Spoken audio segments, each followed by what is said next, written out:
For today's webinar, we're going to be discussing eviction prevention programs that are working to keep people in their homes. It should in no way be construed as legal advice, and we know that there are many people that are either working with someone facing an eviction or you yourself could be. And if you do need legal advice, please contact your local legal aid agency or county bar association to find out what resources are available in your community. In November of last year, the Housing Alliance released a report along with a series of eviction prevention resources. The report explores how eviction filings and filing rates have changed in the pre-pandemic, pandemic, and post-pandemic time periods in the communities where those changes occurred. Our goal is to provide local coalitions the data and resources they need to drive efforts to either create or expand existing eviction prevention efforts.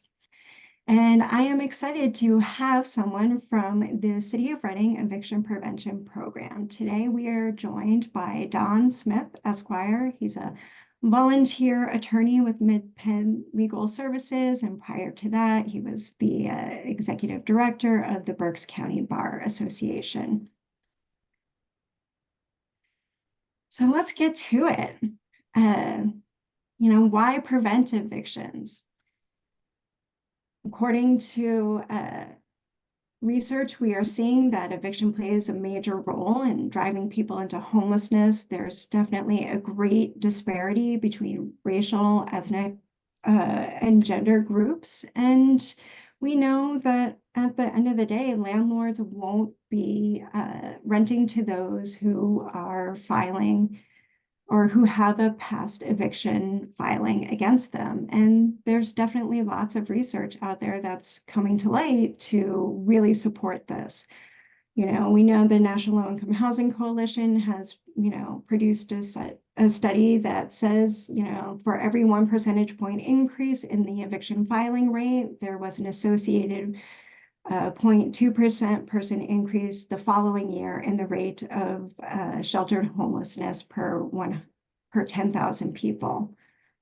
Many mainstream sources are really starting to pick up this issue. We could see that with the USA Today actually doing their own research, again, really reinforcing that Black women in the United States are at greater risk of eviction than any other demographic.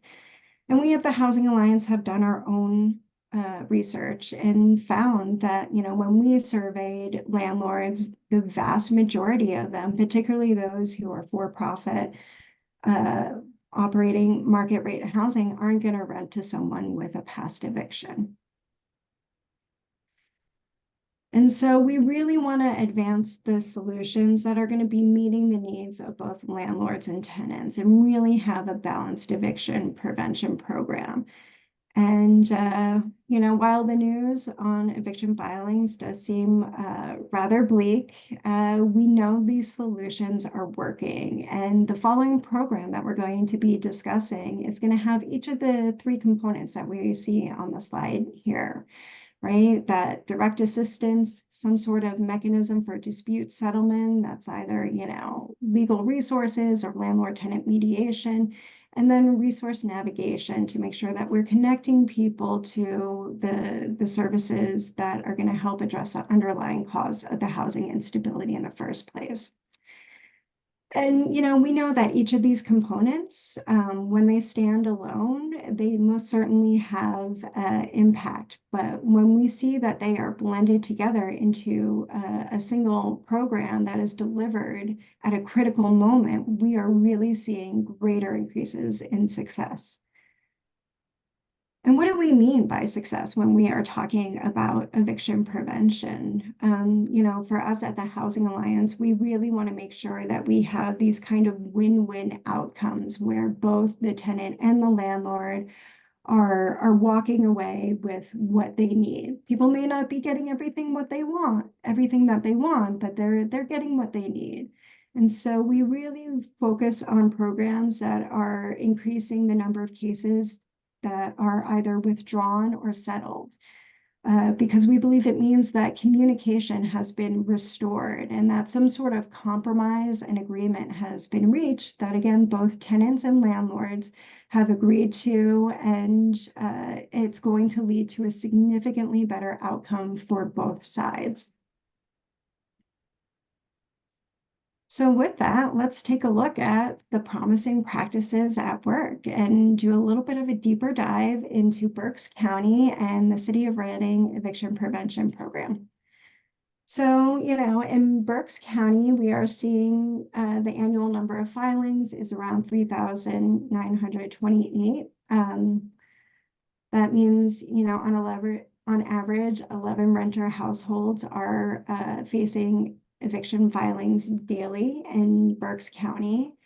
We know that Berks County is one of the more diverse counties in the state. And, just as the previous slide mentioned, we know that there's great disparity when there is racial and ethnic minorities. And, we have actually been seeing numbers decrease in Berks when compared to pre-pandemic levels, but Berks still has a higher eviction rate than the overall state average. So why are renters being evicted? And by and large, it's, because most eviction filings involved rent in arrears, right? And what we are seeing is that, a third of renters in Berks County are more than a third of their rent.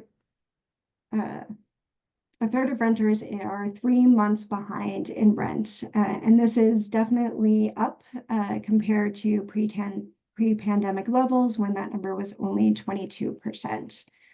But we know that there are solutions that work, and we are seeing withdrawals and settlements increase by nearly 20% in the courts where the eviction prevention program is happening.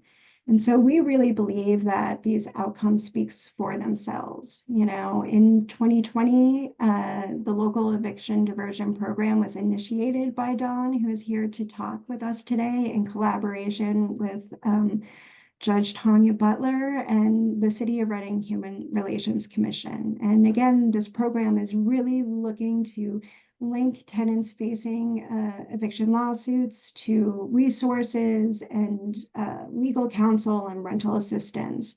And it offers this on-the-day legal support for tenants during the hearings, as well as, connection to resources there at the hearing as well.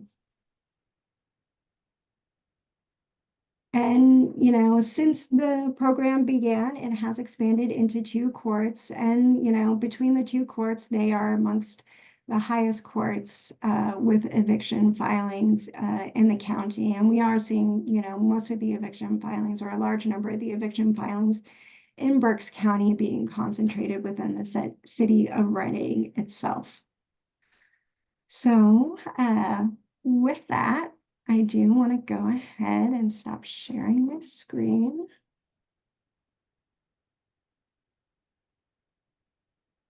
And we will get to the questions. So often we think about eviction as this zero-sum game where there's really only 2 outcomes with a clear winner or loser. But in looking in the impact of the City of Reading program, it really has had helping landlords and tenants come together in agreement. And so my first question to you, Dawn, is what do you think makes your program a success? Well, thank you, Gale. And let me just mention, I really appreciate the work that the Housing Alliance has done in researching Berks County and supporting the work that we are doing. Thank you so much. And it's a real privilege to share with you and the others online what we are doing in Berks County. Last week, I was asked to speak to a policy management class at Gettysburg College. They wanted to hear about our program in Reading. And in advance of that talk that I gave, the professor had assigned reading to the class, which was an ABA report done in 2021 to 2022, and it's titled Designing for Housing Stability, Best Practices for Court-Based and Court-Adjacent Eviction Prevention and/or Diversion Programs. And in that report, they surveyed the group preparing the report, which involved people from Harvard as well as the ABA. They surveyed 168 participants in these types of programs. And the most common features are addressed. There are 4 of them, and let me just quickly read through it. The first is rental or cash assistance. The second is access to legal representation. And the third is mediation. And the fourth is self-help resources and supportive services. And the recommendation of this report is that a holistic program should consider incorporating at least 2 of those 4 characteristics, 4 features. I would submit to you the reason for our success, Gale, is that we've adopted all 4 of those characteristics: the rental assistance, the legal representation, mediation, as well as providing supportive resources. Excellent, excellent. And what does a typical day in court look like for you? Well, yes, as you said, we started back in September of 2020 after the end of the governor's moratorium, and it's continued to the present time. Initially, it was a pretty busy docket. Lately, the cases are coming in around 10 a week. Judge Butler groups all of her landlord-tenant dispute cases to, for the most part, a Monday afternoon, which makes it easy for either me or I now have someone that takes my place occasionally. And then we always try to recruit another pro bono attorney to assist. So people come in and they've Judge Butler put me in the holding cell. That's right inside, basically right inside the front door by the security officer and outside of the courtroom. And so the security person will direct the defendants or the tenants into our little, what I call my office. And we will look at the paperwork. Hopefully they brought the complaint along, because I haven't seen anything in advance. Her staff is getting better, at least giving us the docket ahead of time, so we know what are we facing: 10 cases, 7 cases, 20 cases. But there's no outreach to the tenants or the landlords prior to the hearing date. So we meet on a typical day. We're meeting first with the tenant, reviewing the paperwork. Is it just non-payment of rent? Is that the issue? Well, why wasn't the rent paid? Did you run into a health issue? Did you lose your job? Are you between jobs? And then secondly, one of the reasons, of course, that may be given is, well, the landlord isn't fixing the problems that I've given him, and so I'm withholding the rent. And I'll say, well, fine. Have you given, what are the problems? Or they could be mold, they could be rodent infestation, they could be lack of hot water, lack of heat, broken windows, lack of security. The front door isn't, the lock is broken on the front door. The landlord was given notice of these conditions. And of course, I want to know how the notice was given. Was it in writing? Was it just verbally? And then what period of time has passed since you provided that notice? And of course, you know, in order to really assert the defense of implied warning of habitability, the rent has to have been set aside, maybe not in an escrow account with the bank, but it has to have been set aside. So we get into all that. Are there other violations that are being alleged? What about and what is your position as a tenant with regard to those violations? Sometimes, and many times, and in fact, more frequently now, we're seeing end of term situations. Landlords want the tenant out so that they can do some renovations. And then in today's market, they can justify raising the rent by what appear to, in some cases, to be astronomical increases. But is it really end of term? Just because you think it went from a 1 year term to a month to month, did the lease say that was going to happen? So we get into all that, find out what defenses we might have, and then I will go and meet with the landlord so that we have what I attempt to do is mediation. And I am always surprised at how frequently the landlord and the tenant haven't talked at all. The tenant hasn't reached out to the landlord for whatever reason, intimidated by it, not knowing how to approach it, embarrassed that they can't make that month's rent. But we seek some type of mediation, and not always, but enough that it's worthwhile. The landlord too doesn't want to go through an eviction process. It actually can be rather expensive for the landlord. So we've had a fair amount of success with our mediation efforts. And that, I think, is a big reason, together with the legal representation and then the availability of cash assistance, that we see the increase as compared to other districts with regard to the withdrawal or settlement statistics. But if that fails, then we go to a hearing, and the attorney will represent the tenant at the hearing. Now we do, typical day, we will have the tenant sign an acknowledgement of limited representation. I make it quite clear that if an appeal is necessary, we're not the ones that will take the appeal. We will refer them to MidPenn if they don't have the funds, or to another private attorney, hopefully to assist in taking the appeal. And then a decision is made by Judge Butler following the presentation of the evidence.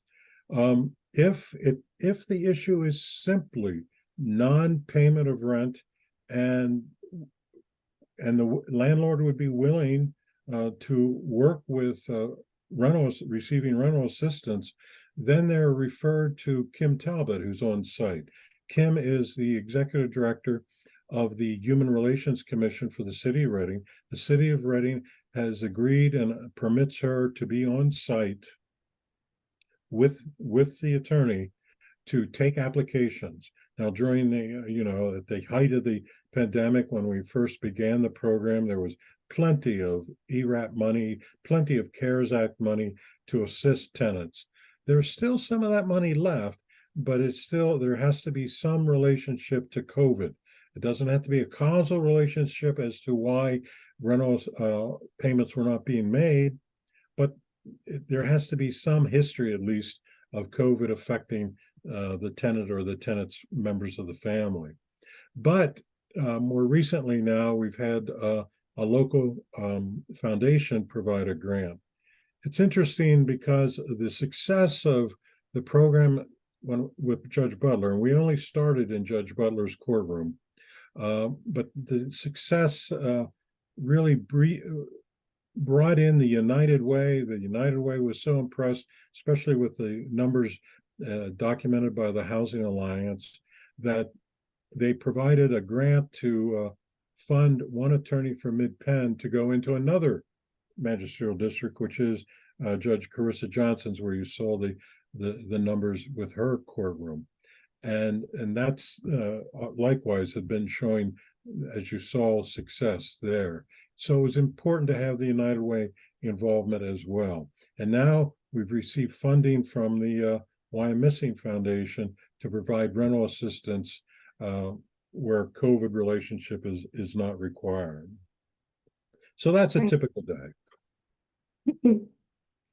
That's excellent. So thinking back to when you first started, how did the program get started? And, what are the key steps for people who are looking to replicate your program? What should they be aware of? Well, our program got started primarily, as you've indicated by me. In 2016, I read the book Evicted by Matthew Desmond, and I became somewhat inspired thinking about my looming retirement as executive director. And when he said that he cited studies and surveys indicating the difference that an attorney can make in these cases.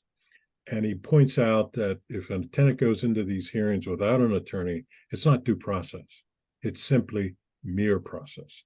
And we really were seeing that in Berks County because Judge Butler, thank goodness, has a law degree, but she's only one of 2 of the 17 MDJs in Berks County that has a law degree. For the most part, the other MDJs are retired police officers and really don't have, well, I won't make any more political comments about that, but their experience is not within landlord-tenant law. But I first got the idea of doing this.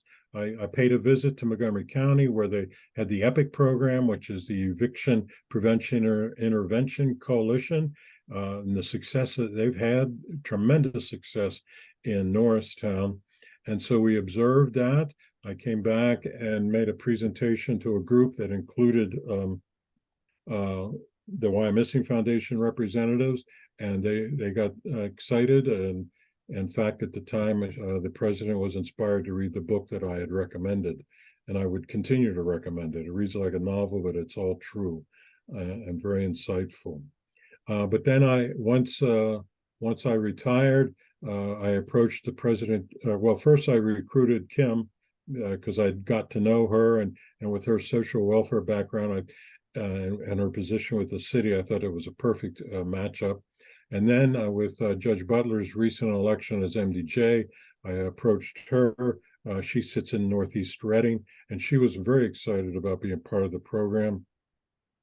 And then I went to the president judge and received his approval, and as well as court administration. President Judge Parisi at the time, his only concern was, will we be able to sustain it? And here we are 3.5 years into it, and the program is continuing. And with what I hope is my successor continuing with it, we have a bright future. And I'm very proud to have been there at the beginning. And I'm very proud of the success to the point where it has increased funding locally. Great, great. And you started to mention this a little bit with, the sustainability and being able to continue the funding, which is fantastic. What else do you think about is going to be the state of the pandemic or the program post-pandemic? Well, obviously the need continues. I mean, there may be reduced filings, but there are still filings, and people still need to enjoy due process. So I hope it continues. I'm really excited about the support that the Why Missing Foundation is providing. They have given us a grant of $150,000 to provide rental assistance, and I hope that we can prove that it was a worthwhile investment by them, and such that if we ever exhaust those funds, that they will consider providing again. I believe the United Way is renewing its grant, or that's up for renewal for the local legal services provider. So right now, I feel like it will continue post-pandemic because the need is still there. Yeah, absolutely. We do have a question from the audience, just kind of clarifying around process the day of. Scott has asked, are you given a copy of the complaint in advance when you arrive at court, or just the docket? Yeah, no, although there have been occasions now just within the last month where not only are we receiving the docket in advance, but we're receiving copies of the complaint in advance. So that allows us to know what we're walking into. And I think pro bono attorneys that are used to extensive discovery in their litigation practices appreciate as much information ahead of time as possible. That's one of the disadvantages of what we're doing, because we don't have an opportunity to meet well in advance to review, learn the issues involved, prep the tenant. A lot of this, unfortunately, is flying by the seat of my pants, and sometimes my pants end up dropping when the testimony didn't go as I expected it to. Interesting. All right, well, thank you. I'm going to go ahead and share my screen again. And let's see.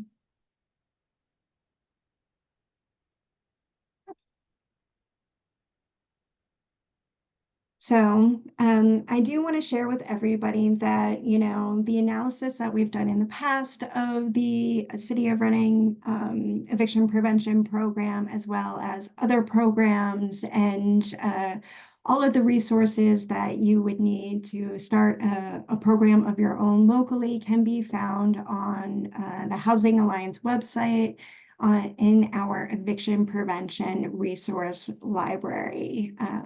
We want to make it as easy as possible for all of you to duplicate successful programs like this. And we are going to be continuing to discussing these programs from around the state that are showing incredible outcomes in the coming weeks, with the next webinar happening on May 1st, and then another webinar at the end of the month.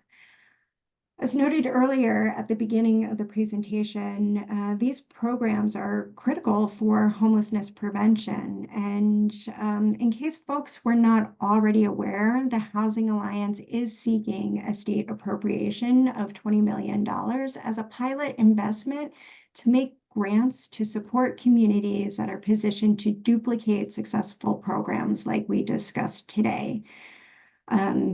Each local program would be required to present a plan that includes the key elements that we noted earlier, and that, Dawn noted has been supported by the ABA and Harvard research, which is, direct assistance, some sort of dispute settlement like legal counsel, landlord-tenant mediation, and of course, that critical resource navigation and access.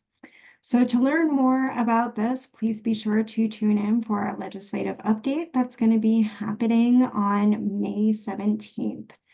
And so with that, I think that we have concluded today's presentation. I want to thank everybody for joining us for this important conversation. And of course, thank you, Dawn, for coming and gracing our webinar screen once again and sharing just the really incredible work that you've been doing these past 3.5 years. Thank you.